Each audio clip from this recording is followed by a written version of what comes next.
ഇപ്പോൾ ആർട്ടിഫിഷ്യൽ ഇൻ്റലിജൻസിനെ കൊണ്ട് കുറേ ഉപകാരങ്ങളുണ്ട്, പിന്നെ ഉപദ്രവങ്ങളുമുണ്ട്. ഒരു ഉപദ്രവം എന്ന് പറഞ്ഞു കഴിഞ്ഞാൽ നമ്മുടെ സ്മാർട്ട് ഫോണിൻ്റെ ഒക്കെ വില കൂടി, ഇനിയും കൂടും. സ്മാർട്ട് ഫോണിൻ്റെ എന്ന് മാത്രമല്ല, ലാപ്ടോപ്പ്, ടി വി, ഇതിൻ്റെ എല്ലാം വില കൂടാൻ പോവുകയാണ്. ഈ സ്മാർട്ട് ഫോണിലൊക്കെ ഉള്ള മെമ്മറി ചിപ്പ് ഉണ്ടല്ലോ, റാം, സ്റ്റോറേജ്, ഇതിൻ്റെ എല്ലാം വില കൂടി. എങ്ങനെ? ഡാറ്റാ സെൻറ്റേഴ്സ് കാരണം. ഈ ഡാറ്റാ സെൻറ്റേഴ്സിന് നല്ല സ്റ്റോറേജ് വേണം. അപ്പോൾ ഈ മെമ്മറി ചിപ്പിൻ്റെ ആവശ്യം വളരെ കൂടി. പ്രൊഡക്ഷൻ അനുസരിച്ച് ഡിമാൻഡ് മീറ്റ് ചെയ്യാൻ പറ്റുന്നതാ. അപ്പം എന്തുണ്ടായി? സ്വാഭാവികമായിട്ടും വില കൂടി.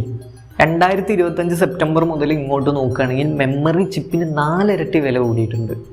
ഇത് ഏറ്റവും കൂടുതൽ ബാധിക്കുന്ന എവിടെയെന്ന് അറിയാം? ബഡ്ജറ്റ് ഫ്രണ്ട്ലി ഫോണുകളില്ലേ. ഇപ്പോൾ 20,000 ഫോണിന് 30,000 ആവും, 15,000 ഫോൺ 25,000 ആവും. അങ്ങനെ ഈ ബഡ്ജറ്റ് ഫ്രണ്ട്ലി ഫോണിൻ്റെ ഒക്കെ വില കൂടി. ഞാനും ഈ അടുത്തൊരു ഫോൺ മേടിച്ചു. അപ്പോൾ ഇതിൻ്റെ ലോഞ്ചിങ് പ്രൈസ് എന്ന് പറഞ്ഞു കഴിഞ്ഞാൽ 31,000 രൂപ അറൗണ്ട് ഉണ്ടായിരുന്നു. പക്ഷെ ഞാൻ വാങ്ങിയതോ 36,000 37,000 റേഞ്ചിലാണ്.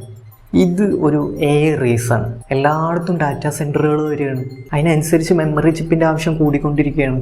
ഇപ്പോൾ പറഞ്ഞു വരുന്നത് എന്താണെന്ന് വെച്ചാൽ 2027 പകുതി മുതൽ ലാസ്റ്റ് വരെ ഈ ഒരു അവസ്ഥ ഉണ്ടാവും എന്നാണ് പറയണത്. അതിന് ശേഷം കൂൾ ഡൗൺ ആവുത്രേ.